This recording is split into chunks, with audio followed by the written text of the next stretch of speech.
దేవుని నామానికి మహిమ కలుగును గాక. ఈ సమయాన్ని నాకు అనుగ్రహించినటువంటి దేవాది దేవునికి కృతజ్ఞతాస్తుతులు చెల్లిస్తూ, దేవుని మందిరంలోకి వచ్చినటువంటి పెద్దలకు, పిన్నలకు, యవన బిడ్డలకు, వృద్ధులకు, నూతనంగా వచ్చినటువంటి వారందరికీ ప్రభువైన యేసుక్రీస్తు నామములో శుభములు, వందనాలు. ఎలా ఉన్నారు? బాగున్నారా? ఎండలు భయంకరంగా ఉన్నాయి కదా, తగిన జాగ్రత్తలు తీసుకుంటున్నారా? ఓకే, జాగ్రత్తగా ఉండండి. భయంకరమైనటువంటి ఎండలు. సో మనిషి మనల్ని ఏదైనా అంటే తిరిగి మనిషిని అనొచ్చు. ఎండని తిరిగి అంటారా? అనేవాళ్ళు చాలామంది ఉన్నారు. పాడైన ఎండలు ఎంతగానో చంపుతున్నాయి ఏందో అంటే ఆమెకు అర్థమవుద్దా? ఎవరికి అర్థమవుతుందా? సృష్టిని తిడితే సృష్టికర్తను తిట్టినట్టే. వర్షాన్ని తిట్టమాకండి, ఓకేనా? ఎండను తిట్టమాకండి, చలిని తిట్టమాకండి, ఓకేనా? దేవా, సహించే శక్తిని, ఓర్పును మాకు అనుగ్రహించు ప్రభు అని దేవుని అడుగుదాం. దేవుడు ఆజ్ఞాపించనిది ఏది జరగదు. ఎండలు తీవ్రంగా పెరిగిపోవడానికి గల కారణం దేవుడు ఆజ్ఞాపిస్తేనే జరుగుతుంది. దేవుడు ఆజ్ఞాపించనిది ఏది జరగదు. అంతేనా? అంతేనా? సృష్టి ఎవరి ఆధీనంలో ఉంది? దేవుని ఆధీనంలో ఉంది. జలప్రలయం రావడానికి గల కారణం, సొదొమ గుమొర్రా పట్టణాలు నాశనం అవడానికి గల కారణం ఎస్. కాబట్టి ఈరోజు ఇంత ఎండ పెరిగిపోవడానికి గల కారణం అంతే. కాబట్టి మరి మనం ఏం చేయాలి అంటే, ప్రభువా, తట్టుకునే శక్తిని మాకు ఇవ్వయ్యా. ఈ ఎండ తీవ్రత ద్వారా మాకు ఎలాంటి బలహీనతలు రాకుండా మీ శక్తి, మీ యొక్క బలము మాకు అనుగ్రహించండి, మీ ఆరోగ్యం మాకు అనుగ్రహించండి ప్రభు అని ప్రార్థిస్తే దేవుడు సహాయం చేస్తాడు. దేవునికి స్తోత్రం. యోనా చింతాక్రాంతుడై ఉండగా సొర చెట్టును మొలిపించి చల్లటి గాలిని వీచేలా చేశాడు దేవుడే. అవునా కదా? కాబట్టి మీకు కూడా చక్కటి ఏం చెట్లు?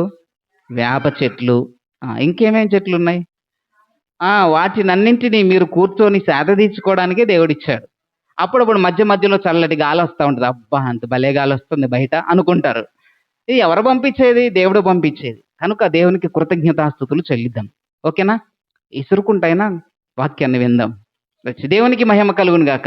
ఈ దినము అధ్యక్ష మండలం వారు మనకి ఇచ్చినటువంటి అంశం ఏంటంటే, అలజడితో నిండిన లోకములో దేవుని స్వరాన్ని వినాలి. అలజడితో నిండినటువంటి లోకములో దేవుని స్వరాన్ని వినాలి. అలజడి లేనటువంటి ప్లేస్ ఏదైనా ఉందా అండి? అలజడి అంటే ఏంటి? మళ్ళీ అది ఒక కొత్త పదం అనుకోమాకండి, ఓకేనా? అలజడి అంటే ఏంటి? ప్రశాంతత లేకపోవడం, మనసు నెమ్మది లేకపోవడం, శాంతి సమాధానం లేకపోవడం. ఈ అలజడి లేనటువంటి ప్లేస్ ఏదైనా ఉందా? మీ ఇంట్లో అలజడి ఉందా? ఉందా లేదా? ఉందా? ఇంట్లోనే కాదు, ఒంట్లో కూడా అలజడి ఉంటుంది. ఈ ఎండకి ఏమైద్దో ఏమో, ఎండకి ఏమవుతుందో ఏమో, రేపొద్దున పిల్లలకి ఫీజులు ఎట్లా కట్టాలో ఏమో, లోన్ వస్తున్న వాడికి ఎట్లా కట్టాలి, ఎన్నో రకాలైనటువంటి అలజడులు ప్రతి మనిషిలోనూ, ప్రతి కుటుంబంలోనూ, ప్రతి సంఘములోనూ, ప్రతి సమాజంలోనూ, ప్రతి దేశంలోనూ అలజడి ఉంది. ఈ అలజడిలో దేవుని స్వరం కూడా ఉంది. ఎప్పుడన్నా గుర్తుపెట్టారా? నిజంగా చక్కని పాట పాడారు వాళ్ళు, జయమ్మ గారు, సుమలత. ఏసన్న స్వరమన్నా నీవెప్పుడైనా విన్నావా? ఎప్పుడన్నా విన్నారా? బోలెడు సార్లు విన్నాం. వినలేదండి? విన్నాం కదా. దేవునికి స్తోత్రం. అలజడితో నిండినటువంటి లోకములో దేవుని స్వరాన్ని గుర్తుపట్టగాలి. మనం చదువుకున్నటువంటి లేఖన భాగాల్లో నుంచి రాజుల మొదటి గ్రంథము 19వ అధ్యాయము 9వ వచనాన్ని త్వరగా సహాయం చేయండి. 9వ వచనమా?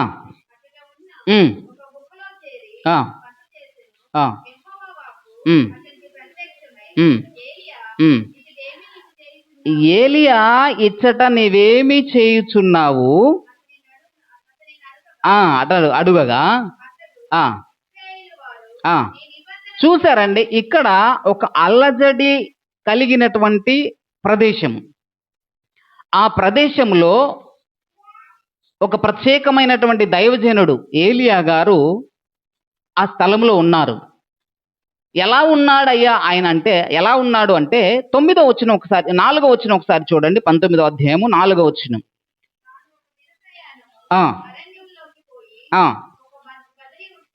ఆ, కూర్చుండి మరణాపేక్ష గలవాడై. ఎలా ఉన్నాడట? మరణాపేక్ష అంటే మరణ భయంతో ఉన్నాడు. ఇంకా నేను చచ్చిపోతా, నాకే దిక్కు లేదు, నన్ను ఎవడు ఆదరించేవారు లేరు, నన్ను కాపాడేవారు ఎవరు లేరని మరణాపేక్ష కలిగినటువంటి వాడై బదరీ వృక్షం కింద కూర్చొని చింతాక్రాంతుడై కూర్చొని ఉన్నాడు. అక్కడికి ఎవరొచ్చారు? దేవుడు వచ్చి ఏమంటున్నాడో తెలుసా? 9వ వచనం ఇప్పుడు చదవండి. ఏమంటున్నాడంటే, ఆ అంటున్న మాట మాత్రమే చదవాలి. ఏమంటున్నాడు? ఆ ఆ, ఆ మాటనే చదవాలి. ఏలియా, నువ్వు ఇక్కడ ఏం చేస్తున్నావు అంటే ఆయన ఏమంటున్నాడు తెలుసా? అయ్యా, నేను ఒక్కరినే మిగిలిపోయినా, ఇక నేను చచ్చిపోవాలనుకుంటున్నా, నా పరిస్థితి అయింది, ఇంకా నేను బ్రతకాలనే ఆశ లేదు. ఇక్కడ ఏలియా గారు ఏం చేస్తున్నారు? మరణాపేక్ష కలిగినటువంటి వాడై బదరీ వృక్షం కింద కూర్చొని చింతాక్రాంతుడై బాధపడతా ఉన్నాడు. దేవుడు అక్కడికి వచ్చి ఏమంటున్నాడంటే, నువ్వు ఇక్కడ ఏం చేస్తున్నావు అంటే, అయ్యా, నేను ఒక్కరినే మిగిలినయ్యా, నాకు భయం అవుతుంది, నేనేం చేయలేని పరిస్థితి అని చెప్పేసి ఏలియా మాట్లాడుతూ ఉన్నాడు. ఏలియా మాట్లాడుతూ ఉంటే ఎందుకు ఈ ఏలియా ఆ మరణాపేక్ష కలిగినటువంటి వాడై ఉన్నాడు? ఎందుకంత భయం వేసింది అంటే 2వ వచనం ఒకసారి చూడండి. 19వ అధ్యాయము 2వ వచనం చూస్తే, ఒక స్త్రీ హెచ్చరిక చేస్తుంది. ఆకాశము నుండి అగ్ని దిగి వచ్చింది. అగ్ని దిగి వచ్చి ఏం చేసిందో తెలుసా? అక్కడున్నటువంటి కట్టెలను, అక్కడున్నటువంటి దహన బలిని, ఆ కందకములో ఉన్నటువంటి నీళ్ళనన్నింటినీ ఆరిపోయేలా చేసింది. అంత శక్తిమంతుడు ఎవరు? దేవుడు కాదా? మీరు వింటున్నారా లేదని అడుగుతున్నా. అంత శక్తి కలిగినటువంటి ప్రార్థనాపరుడు ఎవరు? ఏలియా గారు. మరి ఒక స్త్రీ నీ సంగతి చెప్తారా, రేపొద్దున నువ్వు లేవయ్యగా అనగానే భయమేసి కూర్చున్నాడు ఎందుకు?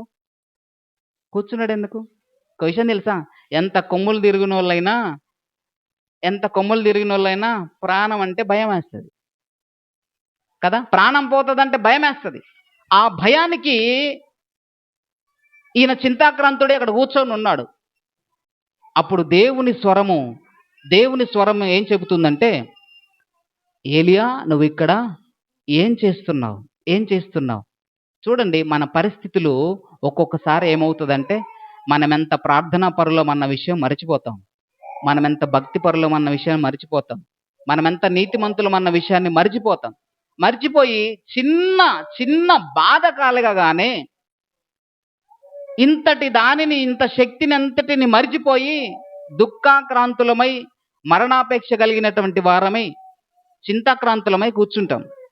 అందుకే అలాంటి పరిస్థితుల్లో దేవుని స్వరము వినగలిగినటువంటి శక్తి మనం పొందుకోవాలి. దేవునికి మహిమ కలుగును గాక. ఎలాంటి పరిస్థితుల్లో? అల్లజడిగా ఉన్నటువంటి పరిస్థితులలో దేవుని స్వరాన్ని వినగలిగినటువంటి అనుభవంలోనికి మనం వస్తే ఎవరు మనల్ని ఏమీ చేయలేరు. చూడండి, కిందికి వెళ్తే ఒక మాటను జ్ఞాపకం చేస్తాను. 11వ వచనం ఒకసారి చూడండి. 19వ అధ్యాయము 11వ వచనం.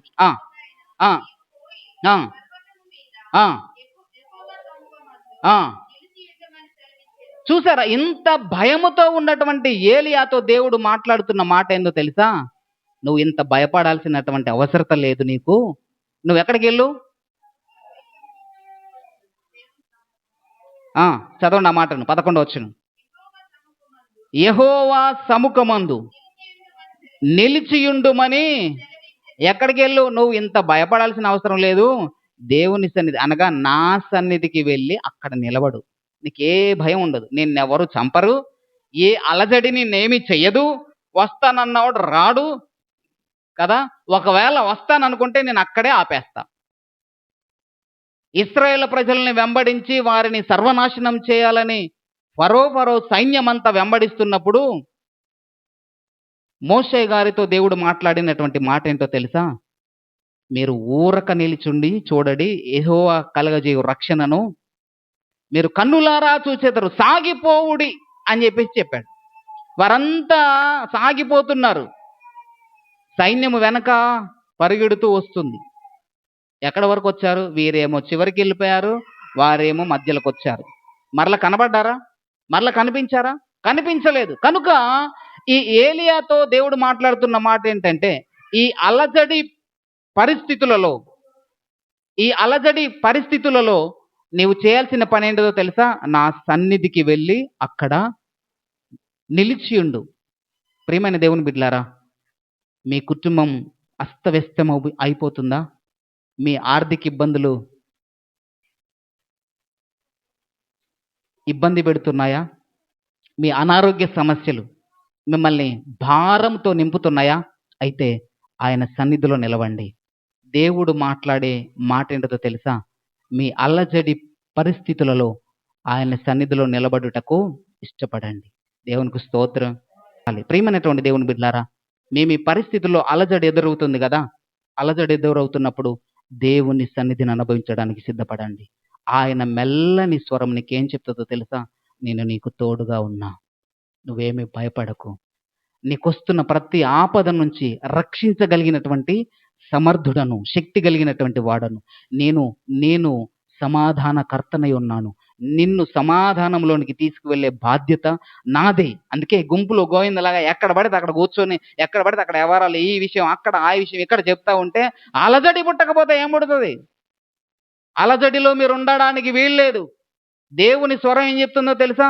ఈ అలజడిలో నువ్వు ఉండొద్దు, నా సన్నిధిలో ఉండు. ఇంట్లోకి వెళ్ళు, తలుపేసుకో, ప్రార్థన చెయ్యి, అవసరమైతే ఉపవాసం ఉండు, లేదంటే మందిరంలోనికి వెళ్ళు, నిన్ను ఎవరు డిస్టర్బ్ చేయరు. కరెంటు పోయినా కూడా ఒక్క ఫ్యాన్ అయినా తిరుగుతుంది 1 గంట సేపు. ఆ ఫ్యాన్ కింద కూర్చొని నా సన్నిధిని అనుభవించు. అప్పుడు అలజడిలో నుంచి దేవుడు నిన్ను విడిపిస్తాడు. కింద చూడండి, కింద చూస్తే ఇంకా ఏ దేవుడు ఏమంటున్నాడంటే, ఈ అలజడిలో దేవుని స్వరము వినగలిగినటువంటి శక్తి మనం పొందుకున్నప్పుడు ఆ అలజడిలో మనం ఉండం, ఆ అలజడి కలిగినటువంటి మనసులో మనం ఉండం. ఏం చేస్తాం? దేవుని సన్నిధిని అనుభవిస్తాం. ఏలియాతో దేవుడు మాట్లాడినటువంటి మాట అదే. ఇంకా మనం ఏం చేయాలో తెలుసా? ఈ అలజడి నుంచి తప్పించుకోవాలి అంటే ఏం చేయాలంటే, కిందికి వెళ్ళాలి. చూడండి 39వ వచనం ఒకసారి చూడండి. 18వ అధ్యాయం, ఒక్క నిమిషం. 19వ అధ్యాయము 13వ వచనం చూడండి. ఆ ఆ ఆ ఆ మరలా దేవుడు అక్కడికి వచ్చి ఏమంటున్నాడు తెలుసా? మరలా ఇక్కడ నువ్వేం చేస్తున్నావని అడుగుతా ఉన్నాడు. 16వ వచనం చూడండి. 16వ వచనం. ఆ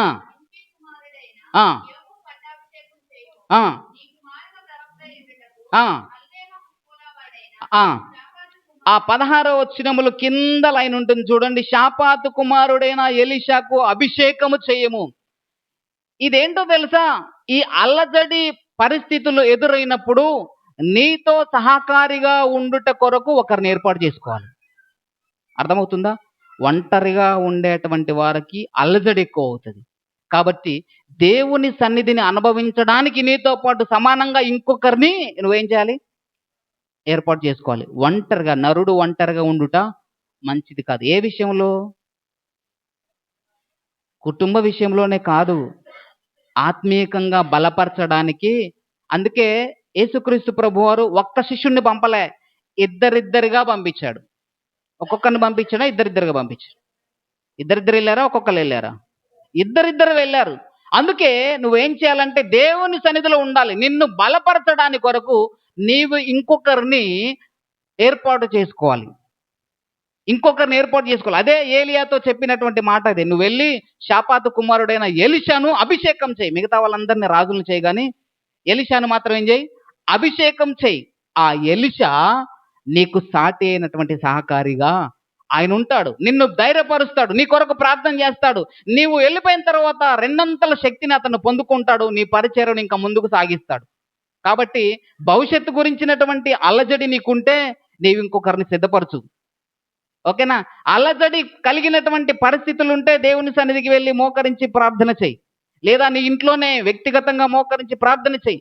దేవుని సన్నిధిని అనుభవించడానికి నువ్వు సిద్ధపడితే దేవుడు అలజడిని నీ నుండి తీసివేస్తాడు. దేవునికి స్తోత్రం. ఆ కింద చూస్తే ఆ 19వ అధ్యాయము 14, 11వ వచనం చూస్తే బలమైనటువంటి ఉరుములు, మెరుపులు అన్నీ వచ్చినాయి. వాటన్నిటిలో దేవుడు ప్రత్యక్షము కాలేదు, కానీ మెల్లని స్వరముతో దేవుడు మాట్లాడాడు. కనుక ఒకటే క్రైస్తవులైనటువంటి వారు బండ గుర్తుకు ఉంచుకోవాల్సినటువంటి ఒక ప్రత్యేకమైన విషయం ఏంటిదంటే, నీ కుటుంబంలో అల్లజడి మొదలైందా, నీవు ప్రత్యేకింపబడి ఏం చేయాలి? దేవుని సన్నిధిని అనుభవించాలి. ఆయన సన్నిధిలో నిలిచి ఉండాలి. ప్రభువా, ఈ అల్లజడిని తప్పించగలిగినటువంటి సమర్థుడవు నీవే. దానియేలుకు శాసనం రాయించబడింది సింహభూమిలో ఏమని. ఏం చేశాడు? వెళ్ళి ప్రార్థన చేశాడు. చేశాడా లేదా? కాబట్టి మన ఇంటిలో మన పరిస్థితుల్లో అనారోగ్యము, ఆర్థిక ఇబ్బందులు, అసమానతలు ఎన్ని వచ్చినా, ఇలాంటి అల్లజడి అయినటువంటి పరిస్థితులు ఎన్నొచ్చినా దేవుడు మనతో మాట్లాడేది ఏంటో తెలుసా? నువ్వు ఇక్కడ ఉండొద్దు. ఏం చేయాలి? నా సన్నిధిని అనుభవించు. నా సన్నిధి నీకు తోడుగా వస్తుందని దేవుడు మాట్లాడినటువంటి మాటను బట్టి మనం ఆయన సన్నిధిని అనుభవించడానికి సిద్ధపడదాం. దేవునికి స్తోత్రం. ఇకపోతే అపోస్తుల కార్యం చూద్దాం. మనం చదువుకున్నటువంటి పత్రిక పాఠ్య భాగంలో నుంచి అపోస్తుల కార్యములు 2వ అధ్యాయము మొదటి వచనం ఒకసారి చూడండి. పెంతెకోస్తు పండుగ దినమందు ఆ ఆ ఆ ఆ చూడండి, అక్కడ పెంతెకోస్తు పండుగ దినమందు అందరూ ఒక చోట కూడి ఉన్నారు. ఎందుకు అందరూ ఒక చోట కూడి ఉన్నారు? ఎందుకు అందరూ ఒక చోట కూడి ఉన్నారు చెప్పండి? ఎందుకు కూడి ఉన్నారు? పండుగ రోజు కాబట్టి కూడి ఉన్నారు. అంతేనా? చూద్దాం. ఆ మొదటి అధ్యాయం, అపోస్తుల కార్యములు మొదటి అధ్యాయము 9వ వచనం ఒకసారి చూడండి. వారు చూచుచుండగా ఆయన ఆరోహణమైనప్పుడు వారి కన్నులకు కనబడకుండా ఒక మేఘము ఆయనను కొనిపోయాను. దేవునికి స్తోత్రం. ఎందుకు వీరందరూ ఒక చోట చేరారంటే, అప్పటి వరకు యేసుక్రీస్తు ప్రభువారు శిష్యులతో ఉన్నారు. ఆయన ఆ రోజు వారి కన్నుల ఎదుట వారు చూచుచుండగానే ఆరోహణమై వెళ్ళిపోయాడు. వెళ్ళిపోయేసరికి వీళ్ళకి ఏమనిపించింది? అల్లజడి అనిపించింది. అయ్యో, ఇన్ని రోజులు మాకు తోడుగా ఉన్నటువంటి యేసయ్య మేము చూస్తుండగానే వెళ్ళిపోయాడు కదా అని వీరు భయపడుతూ ఉన్నారు. దేవునికి స్తోత్రం. ఈరోజు మనల్ని ఎవరన్నా విడిచి వెళ్ళిపోతే ఒకలాంటి భయం అవుతుంది కదా. ఎవరైనా మనకు తోడుగా ఉన్నటువంటి వారు, మనల్ని ధైర్యపరిచినటువంటి వారు, మనల్ని సరైన మార్గంలో నడిపించినటువంటి వారు, మనకు అన్ని అవసరతలు తీరుస్తున్నటువంటి వారు, ఆ సర్వశక్తుడైనటువంటి దేవాది దేవుడే ఈ శిష్యులను విడిచి వెళ్ళిపోయిన తర్వాత వీరిలో అలజడి ప్రారంభమైంది. ఏంటి మన పరిస్థితి? మరలా మనం ఏమవుతాము? మన భవిష్యత్తు ఏంటిది? ఎలా సేవ చేయాలా? శిష్యులను తయారు చేయాలా? మనం ఏం చేయాలి? మనల్ని ఎవరు నడిపిస్తారు? నడిపించడానికి ఎవరున్నారు? ఆదుకునేవారు ఎవరున్నారు కదా? అదే ఆయన ఉంటే ఏదో ఒకటి తీసుకొచ్చేవాడు కదా. ఈరోజు భర్తలను కోల్పోయినటువంటి భార్యలను కోల్పోయినటువంటి భర్తలు అలజడితో ఉన్నారు కదా. ఆయన లేడు. ఆయన ఉంటే ఎంత బాగుండేదో ప్రతి క్షణం గుర్తొస్తూ ఉంటుంది. ఎట్ ద సేమ్ టైం శిష్యులకు కూడా యేసుక్రీస్తు ప్రభువారు గుర్తొచ్చారు. అందుకే వీరందరూ ఏం చేశారంటే ఒక దగ్గర కూర్చొని ప్రార్థన చేస్తూ ఉన్నారు. చూడండి, ఆ మాట నాకు చదవండి ఒకసారి. పెంతెకోస్తు పండుగ దినమందు అందరూ కలిసి ఒక చోట కూర్చొని ఉన్నారు. ఎవరో మనల్ని ఉద్ధరించేవారు వెళ్ళిపోయారని, మనల్ని బలపరిచేవారు లేరని, మనకు సహకరించే వాళ్ళు లేరని, మనతో స్నేహం చేసేవాళ్ళు లేరని మన జీవితాన్ని అల్లజడికి అప్పగింపకూడదు. ఒకవేళ అలాంటి పరిస్థితే కనుక ఎదురైతే దేవుడు మనతో మాట్లాడుతున్న మాట ఏందో తెలుసా? కిందకు వచ్చిన చూస్తే దేవుడు ఇలాంటి అలజడితో ఉన్నటువంటి కుటుంబాలకు దేవుడిచ్చే మెల్లని స్వరం ఏంటంటే అదే అపోస్తుల కార్యములు. యోహాను సువార్త చూడండి, పక్కన ఉంటుంది. యోహాను సువార్త 14వ అధ్యాయము 25వ వచనం ఒకసారి చూడండి. యోహాను సువార్త 14వ అధ్యాయము 25వ వచనం. నేను మీ వద్ద ఉండగానే ఆదరణకర్త అనగా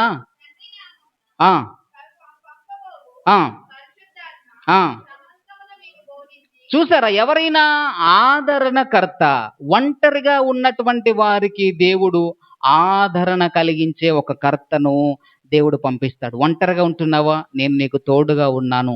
నేను మాత్రమే కాదు, నిన్ను అన్నింటినీ చూసుకునే ఒక పరిశుద్ధాత్మను నేను మీ కొరకు పంపిస్తున్నానని దేవుడు ఆదరిస్తున్నాడు. దేవునికి మహిమ కలుగును గాక. కాబట్టి ఎవరి గురించో, శరీర సంబంధులైనటువంటి వారి గురించి, ఆత్మ సంబంధులైనటువంటి వారి గురించి, ఓకేనా, బంధువులైనటువంటి వారి గురించి, వారు వెళ్ళిపోయారని మీ జీవితాలను అల్లజడితో నింపుకోమాకండి కదా.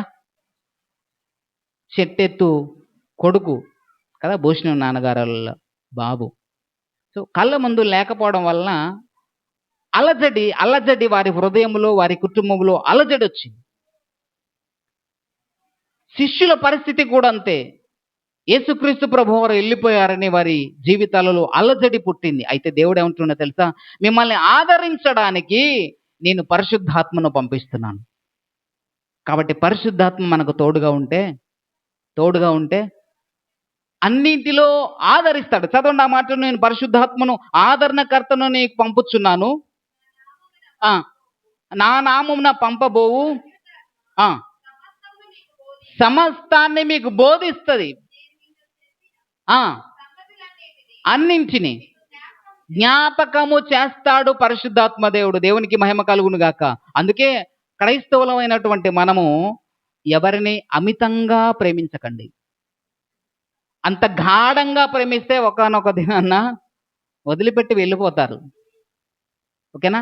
మనము గాఢంగా ఎవరిని ప్రేమించాలో తెలుసా, నిరంతరము నిత్యము నివసించే యేసయ్యను గనక మనం గాఢంగా ప్రేమిస్తే ఆయన ఎప్పుడు వెళ్ళిపోయే దేవుడు కాదాయన. ఇవాళ ఉంటాడు రేపు వెళ్ళిపోతాడనే దేవుడు కాదాయన. నిరంతరము మనతో ఉండే దేవుడైనా. ఎవరిని ఎక్కువగా అమితంగా ప్రేమించకండి. ప్రేమిస్తే వారు వెళ్ళిపోతే మీ హృదయం గాయమవుతుంది. మందిరానికి వచ్చే వారిని నేను బాగా ప్రేమించబ్బా, వాళ్ళంటే బాగుంటే వాళ్ళు రేపు పొద్దున రారు. అప్పుడు నా హృదయం ఏమవుతుంది, ఎప్పుడు ఊడ్చే వాళ్ళ గురించి వీళ్ళున్నారులే ఓకే అని చెప్పేసి అనుకో, ఆ రోజు రారు వాళ్ళు. వస్తారా? అప్పుడు నా హృదయం ఏమవుతుంది, గాయమవుతుంది. కాబట్టి మీరు కూడా అంతే, మీ కుటుంబంలో ఎవరిని అమితంగా ప్రేమించమాకండి. నేను చెబుతున్నా, అంతగా ప్రేమిస్తే మీ నుంచి దూరం అయిపోతారు. అప్పుడు మీ హృదయం గాయపరచబడుతుంది. అందుకే ఏమన్నాడు తెలుసా, యేసుక్రీస్తు ప్రభు వారి కోసం స్త్రీలందరూ ఏడుస్తూ ఉంటే నా కోసం ఏడవమాకండి, కానీ మీకోసం, మీ పిల్లల కోసం ఏడవండి. నా కోసం ఏడిస్తే నేను శరీర రీతిగా వచ్చాను కాబట్టి మళ్ళీ వెళ్ళిపోతా. మీకోసం ఏడ్చారనుకో, మీ పిల్లల భవిష్యత్తు మంచిగా ఉంటుంది, వారి భవిష్యత్తు చక్కగా తీర్చిదిద్దబడుతుంది. కనుక నా కోసం మీరు ఏడవమాకండి అని యేసుక్రీస్తు ప్రభు వారు తెలియజేశారు. మనము ఆదరణకర్తను అంటిపెట్టుకొని ఉంటే అన్ని విషయాలు ఆయన మనకు బోధిస్తాడు. దేవునికి మహిమ కలుగును గాక. ఎవరు బోధిస్తారు? పరిశుద్ధాత్మ దేవుడు మనకు బోధిస్తాడు. ఏ సమయంలో ఎలా ఉండాలో, ఎలాంటి అలజడి పరిస్థితుల్లో మన గుండెను, మన హృదయాన్ని ఎలా బలపరుచుకోవాలో ఆయన చెప్పిన సంగతులన్నింటినీ జ్ఞాపకం చేసి నిన్ను బలపరుస్తాడు. ఎవరైనా? పరిశుద్ధాత్మ దేవుడు. కనుక ఆదరణకర్తను మీ కొరకు నేను పంపిస్తున్నాను. ఆయన మిమ్మలను అన్ని విషయాలలో మిమ్మల్ని నడిపిస్తాడు. కాబట్టి దేవుడు చెప్పినటువంటి మాటలను మరచిపోకుండా పరిశుద్ధాత్మను గనక మనం పొందుకోగలిగితే అలజడిగా ఉన్నటువంటి మన కుటుంబాలలో సమాధానాన్ని ఇచ్చేటువంటి దేవుడు. 29వ వచనం ఒకసారి చూడండి. అదే 14వ అధ్యాయము. 14వ అధ్యాయం.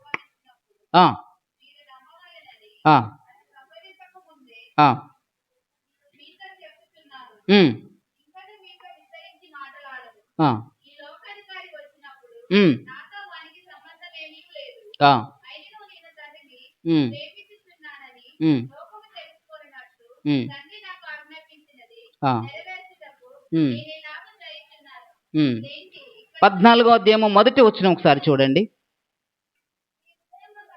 మీ హృదయములను కలవరపడనీయకండి, దేవుని యందు విశ్వాసముంచండి.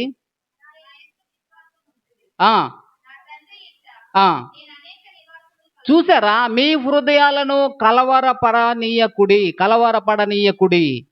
కలవరం, నా కుమారుడి భవిష్యత్తు ఏమవుతుందో, నా కుమార్తె భవిష్యత్తు ఏమవుతుందో, నా పరిస్థితి ఏమవుతుందో అనే కలవరము మీకు ఉండాల్సినటువంటి అవసరత లేదు.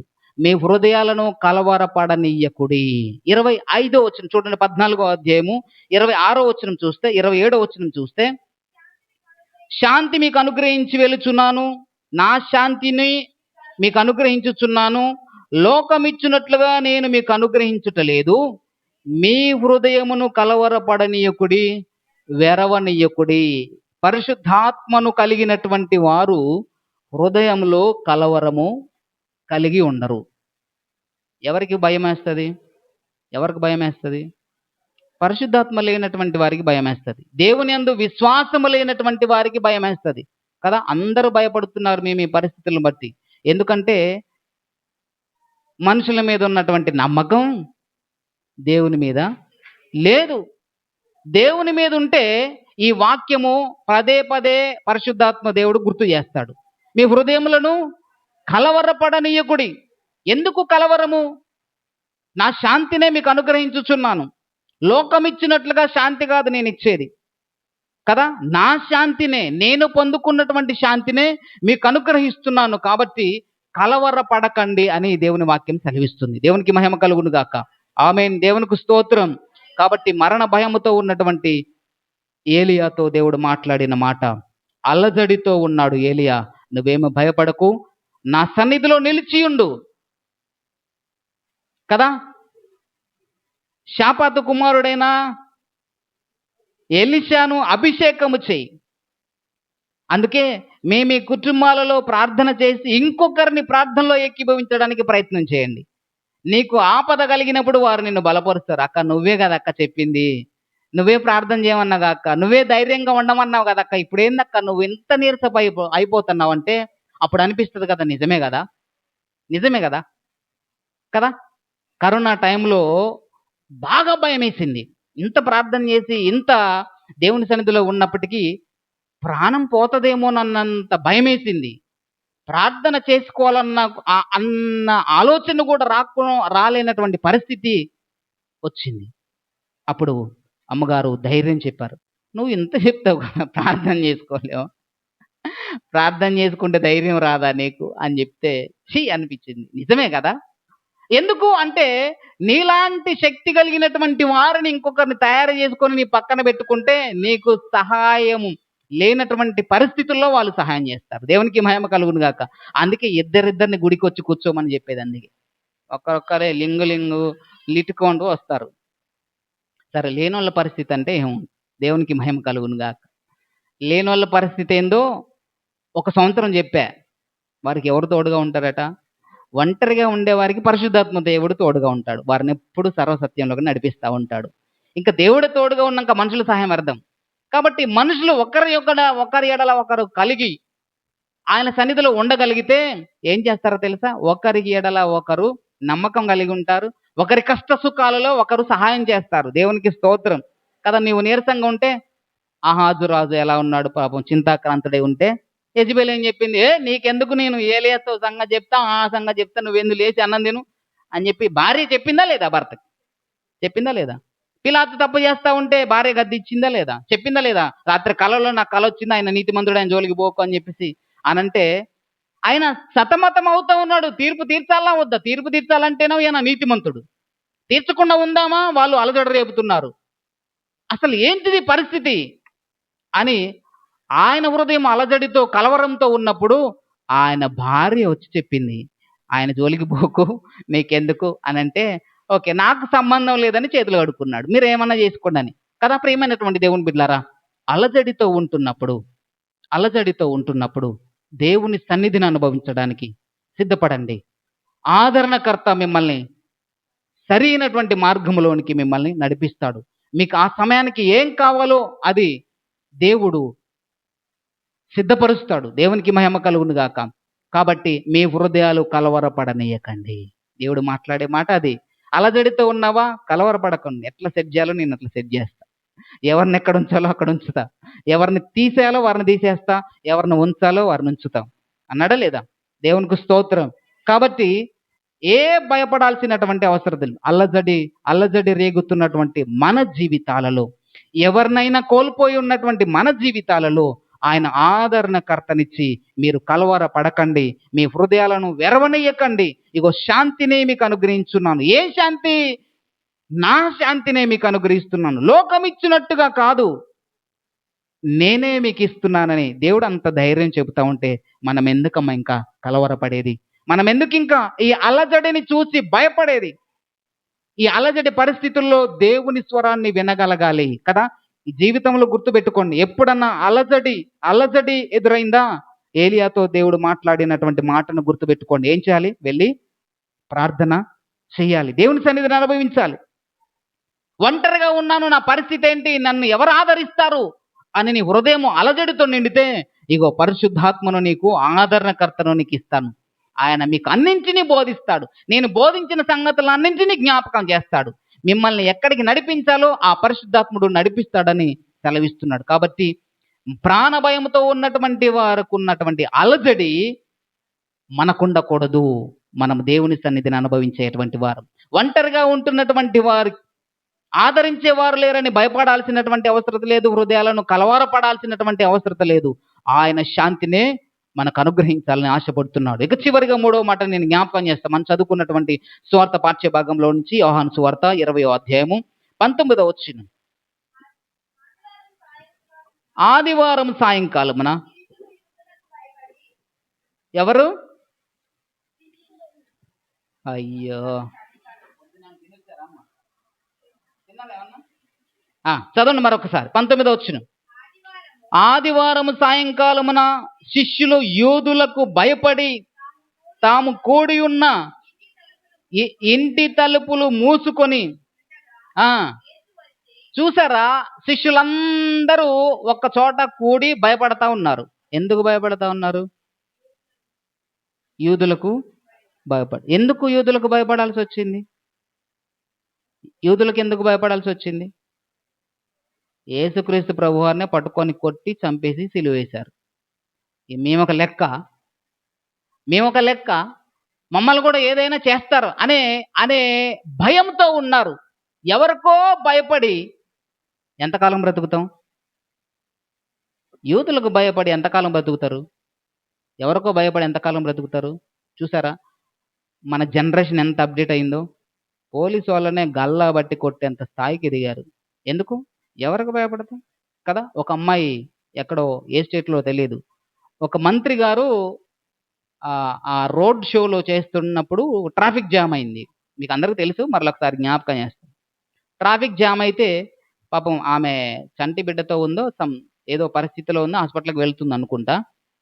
ఆమె వెంటనే దిగి వచ్చి ఆ మంత్రి గారిని డైరెక్ట్గా అడుగుతుంది, నీ వల్ల ఎంత నష్టం జరుగుతుందో, మంత్రి అయితే ఎవడకు కావాలా, మంత్రి అయితే ఎవడకు కావాలి అని చెప్పేసి డైరెక్ట్గా అడిగింది.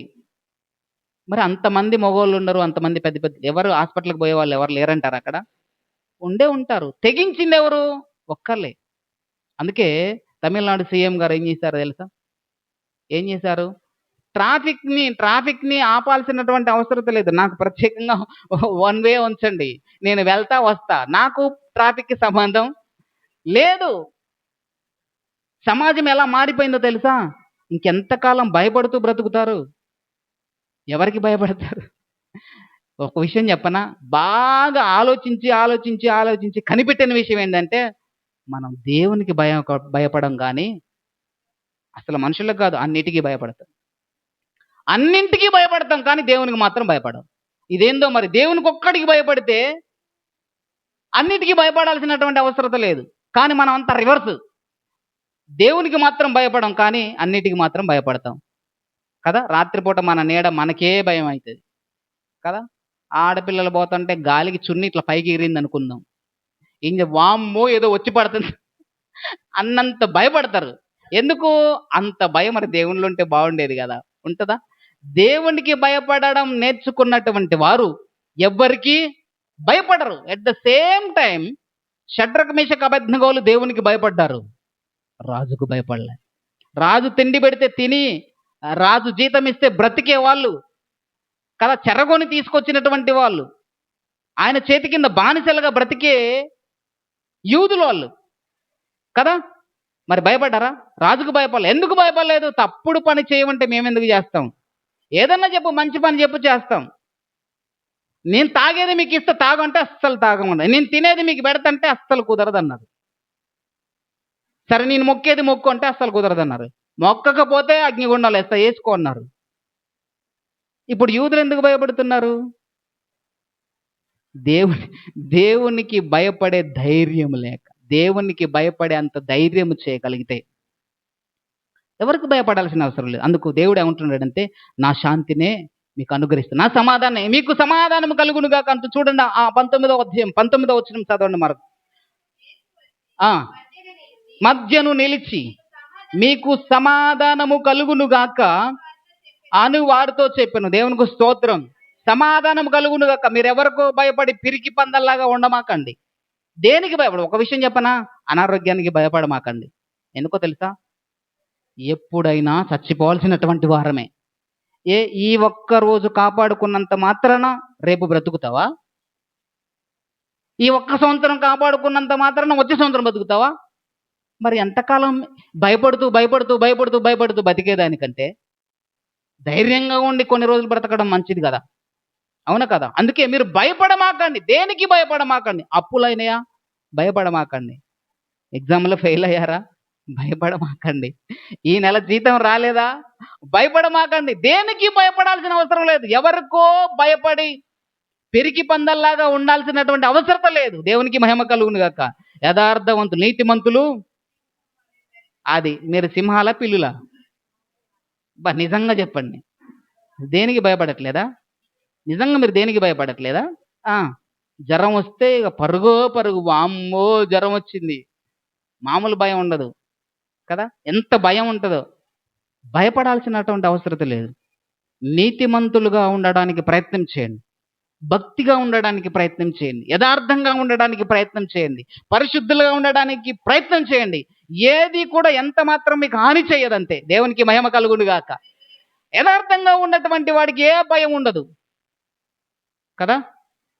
ఎవరన్నా మర్డర్ చేసి మన ఊరికి వచ్చారనుకోండి, పోలీసు సైరన్ వినపడింది, ఎవరికి భయం ఏమవుతుంది?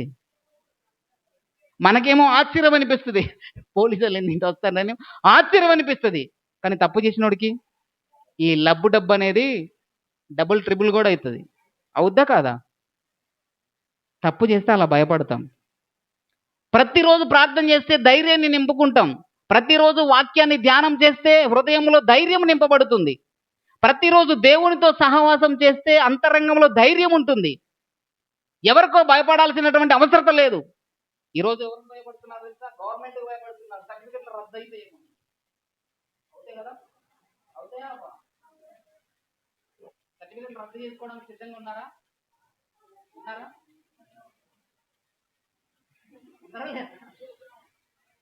ఒకవేళ ఈ ఒక్క సంవత్సరం ఓపిక పట్టుకున్నా వచ్చే సంవత్సరమైనా వస్తుంది ఆర్డర్.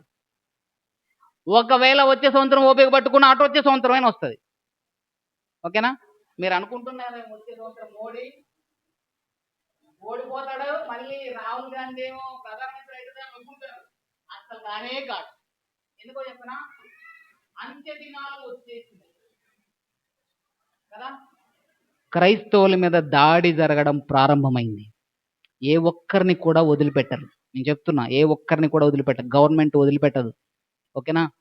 గవర్నమెంట్ వదిలిపెట్టదు. నీ పక్కన ఉన్నటువంటి వాళ్ళు వదిలిపెట్టరు. నీ పక్కన ఉన్నటువంటి వాళ్ళు ఎవరు?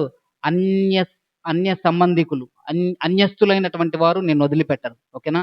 నీ మైక్ సౌండ్ తగ్గియమంటారు. ఈ మధ్యలో అసలు ఈ చర్చి ఉండకూడదంటారు. ఓకేనా? నేను వదిలిన బొట్టు లేదు, నువ్వు క్రైస్తవ బిడ్డ, వీళ్ళకు సర్టిఫికెట్లు తీసేయండి, వీళ్ళకి 100 రోజుల పని తీసేయండి, ఓకేనా, వీళ్ళకి రేషన్ కార్డులు తీసేయండి అనే శాసనాలు రాబోతున్నాయి. ఏం చేస్తారు మరి? ఏం చేస్తారు? మీకు వీడియో పెట్టిన గ్రూప్లో చూసారా?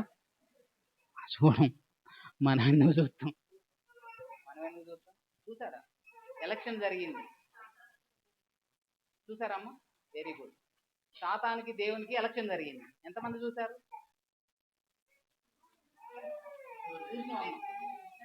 ఏం కోటేశారు ఎక్కువ మంది?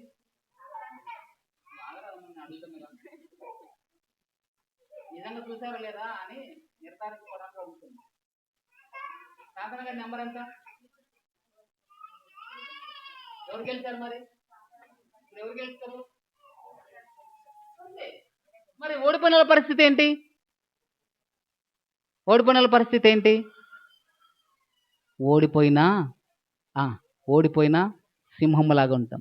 దేవుడు మనల్ని నిరంతరము నివసించడానికి పరలోకానికి తీసుకెళ్తాడు. వీరంతా అగ్నిగుండం పాలవుతారు. గెలిచిన వాళ్ళంతా అగ్నిగుండం పాలవుతారు. ఓడిపోయిన వాళ్ళంతా దేవుని రాజ్యంలో స్థిరంగా ఉంటారు. దేవునికి మహిమ కలుగును గాక. మీరు దేనికి ఓటేయడానికి సిద్ధంగా ఉన్నారు? దేనికి ఓటేస్తారు? మీకు అన్ని అవకాశాలు కలిపి మరలా చూడండి, నేను చెప్తున్నా. ఇంకా యూట్యూబ్ బ్లెస్డ్ ఫ్యామిలీ గ్రూప్లో అలాగే ఉంది వీడియో, మరలా చూడండి. ఎలక్షన్, దేవునికి సాతానికి ఎలక్షన్ జరిగింది. దేవుడు ఓడిపోయాడు, సాతానుడు గెలిచాడు. గెలిచినటువంటి వారు ఎలా ఉన్నారు? అసలు ఎందుకు సాతానుగాడు గెలిచాడు? ఇంతమంది భక్తులైనటువంటి వారు ఉండగా సాతానుడు ఎందుకు గెలిచాడు అంటే, సాతానుడు ఓటర్లకి అన్ని అవకాశాలు కల్పిస్తున్నాడు. ఏం కల్పిస్తున్నాడు? అన్ని కల్పిస్తాడు. నెట్ ఫ్రీగా ఇస్తా, ఓకేనా, నిన్ను అర్ధరాత్రి దాకా పండుకోకుండా టీవీ చూసినా ఫోన్ చూసినా నిన్ను అనేవాళ్ళు ఎవరు లేకుండా చేస్తా, ఓకేనా, నీకొచ్చే జీతం నువ్వే ఖర్చు పెట్టుకునేటట్టు చేస్తా, ఓకేనా, నువ్వు ఎవరినైనా అమ్మాయిని చేసుకోవాలనుకుంటున్నావా నీకు అధికారం ఇచ్చేస్తా, నీకు నచ్చిన వాళ్ళని పెళ్లి చేసుకోవచ్చు. ఒకవేళ మీ అమ్మ మీ నాన్న ఎదురు తిరిగారనుకోండి, వాళ్ళు మాట్లాడకుండా చేసే హక్కు నీకు ఇస్తా కదా. మైనర్ అంటారా? మైనర్కి మేజర్కి తేడా ఏంది? అధికారాన్ని సాతాను ఇస్తాడు. నీకు ఇష్టమైంది కాబట్టి నువ్వు చేసుకో అంటాడు. అన్ని అవకాశాలు. ఇప్పుడు ఓటు ఎవరికి? సాతానికే ఓటు. అందరూ వాడికే ఏకీభవిస్తారు. కానీ కుదరదంటారా? వచ్చి ప్రార్థన చేస్తారా? ప్రభు మాకు ఏం లేకపోయినా పర్వాలేదు, రేషన్ కార్డు లేకపోయినా, సర్టిఫికెట్ లేకపోయినా, 100 రోజుల పని లేకపోయినా, ఏది లేకపోయినా పర్వాలేదు, నువ్వు ఉంటే చాలంటారా? అనుకునేటువంటి వారందరూ సాతానికి ఓటేసేవాళ్ళు, ఓకేనా. చచ్చిపోయినా పర్వాలేదు నీ కొరకే నిలబడతామని అన్న వాళ్ళే యేసయ్యకు ఓటేసినట్టు లెక్క. దేవునికి స్తోత్రం.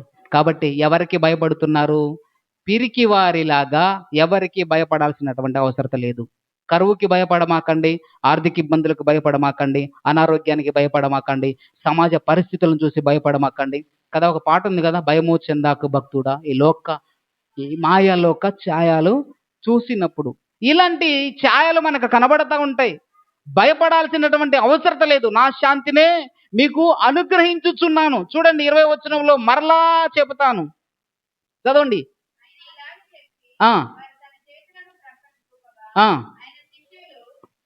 20వ అధ్యాయము 20వ వచనం.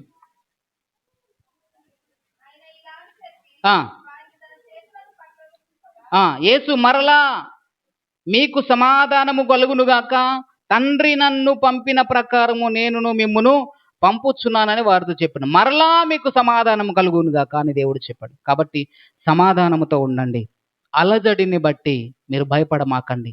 ఏ పరిస్థితిని బట్టి మీరు భయపడాల్సినటువంటి అవసరత లేదు. ఎవరెవరు దేనితో భయపడుతున్నారు? ఏలియా మరణ భయంతో భయపడుతున్నాడు.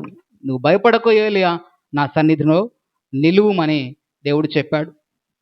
తర్వాత యేసుక్రీస్తు ప్రభువారు శిష్యులను విడిచి వెళ్ళిపోయినప్పుడు వీరు ఒంటరి వారై ఉన్నారు. అప్పుడు భయపడుతున్నారు. దేవుడు వారి యుద్ధకు వచ్చి ఏమన్నాడు తెలుసా? ఏమన్నాడు? ఆదరణకర్తను నేను మీ కొరకు పంపుతున్నాను. కాబట్టి ఆయన మిమ్మల్ని సర్వసత్యంలోనికి నడిపిస్తాడు. నేను చెప్పిన సంగతులను జ్ఞాపకం చేస్తాడు. మీరు భయపడాల్సినటువంటి అవసరం లేదు. లోకం ఇచ్చినట్లుగా నేను శాంతిని ఇవ్వట్లేదు, నా శాంతినే మీకు ఇస్తున్నానని వారిని ధైర్యపరిచారు దేవుడు. మూడవదిగా చూస్తే యూదులందరికీ భయపడి వీరందరూ ఒక చోట ఉన్నారు. సమాధానము లేనటువంటి పరిస్థితి. ఎవరికో భయపడి సమాధానాన్ని కోల్పోతున్నాం కదా. సమాధానాన్ని కోల్పోతున్నటువంటి వారందరికీ దేవుడిచ్చే మాట ఏంటంటే, మరలా చెబుతున్నాను, సమాధానము మీకు కలుగునుగాక. దేవుని యందు గనుక మనము స్థిరంగా ఉండగలిగితే ఆయన సమాధానము మనకు అనుగ్రహిస్తాడు. అందుకే మన హృదయాలను కలవరపడనియద్దు. చూడండి, మనం చదువుకున్నటువంటి కీర్తన భాగంలోనికి వెళ్తే 29వ కీర్తన, ఆయనకున్నటువంటి శక్తి, యేసయ్యకున్నటువంటి శక్తి. 29వ అధ్యాయం 29వ కీర్తన చూడండి ఒకసారి, 3వ వచనం.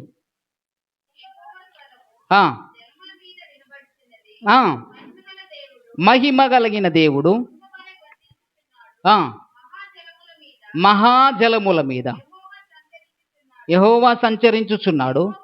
యెహోవా స్వరము బలమైనది. దేవునికి మహిమ కలుగును గాక.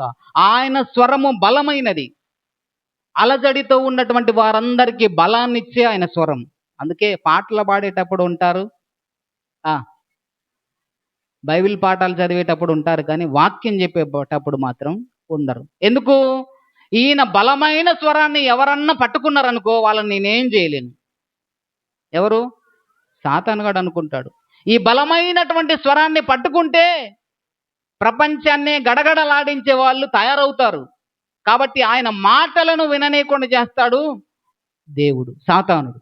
కానీ దేవుని మాటలను పట్టుకోవడానికి ఇష్టపడదాం. ఆయన స్వరము బలమైనది. ఆయన స్వరము బలమైనది. యెహోవా స్వరము ప్రభావము కలిగినది కదా. లాజరు బయటికి రా అంటే చనిపోయినటువంటి లాజరు బయటకు వచ్చాడు. ప్రభావము కలిగినటువంటి ఆయన స్వరం.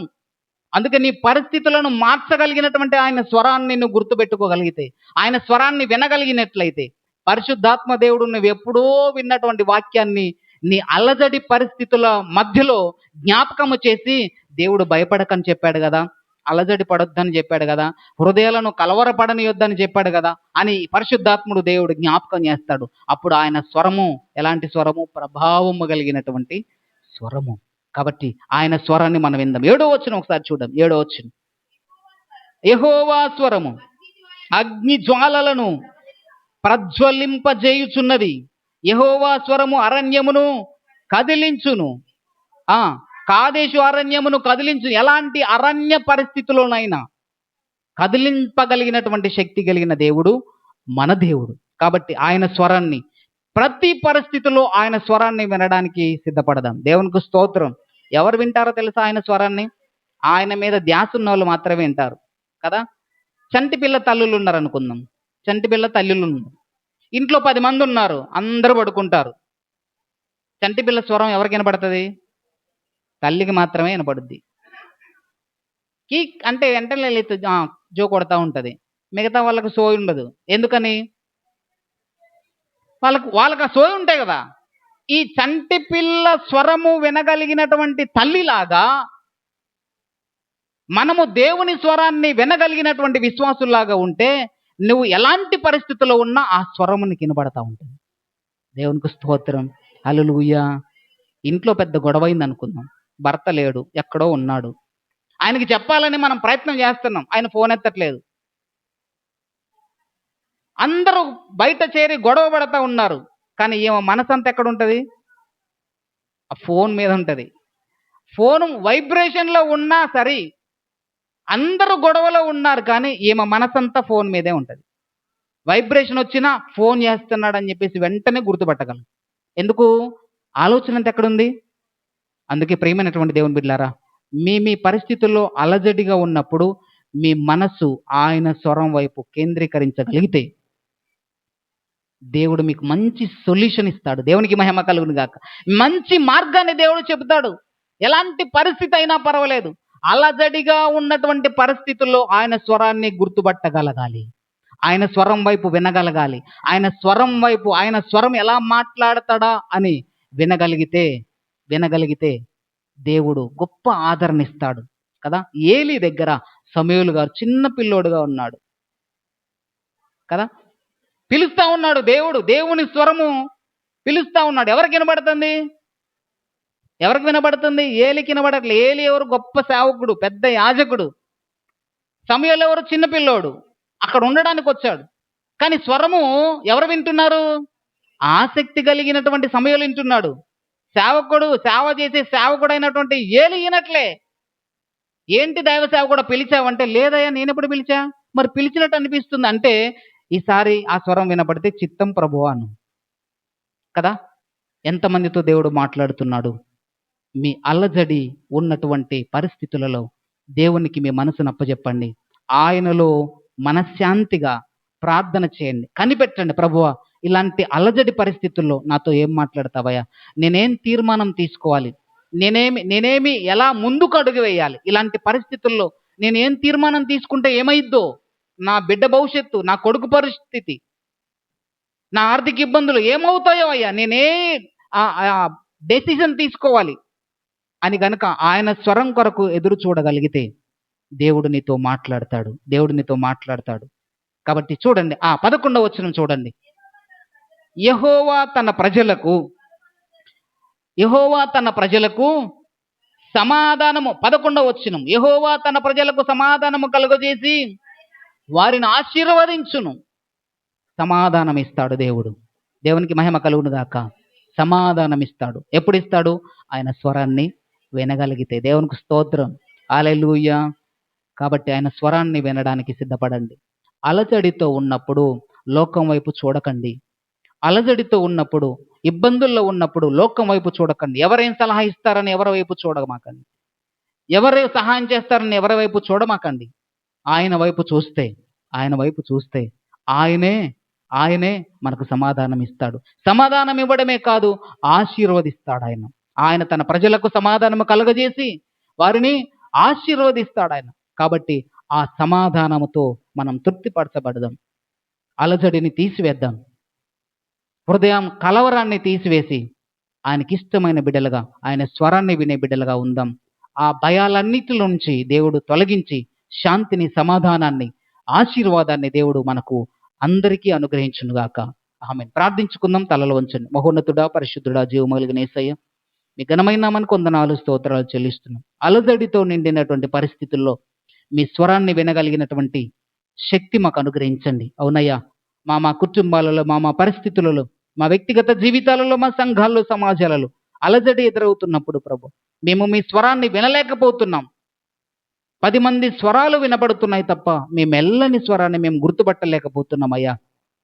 అయ్యా, పేతురు కొరకు ప్రార్థిస్తున్న సంఘమందరూ పేతురు స్వరాన్ని గుర్తుపట్టలేకపోయారు.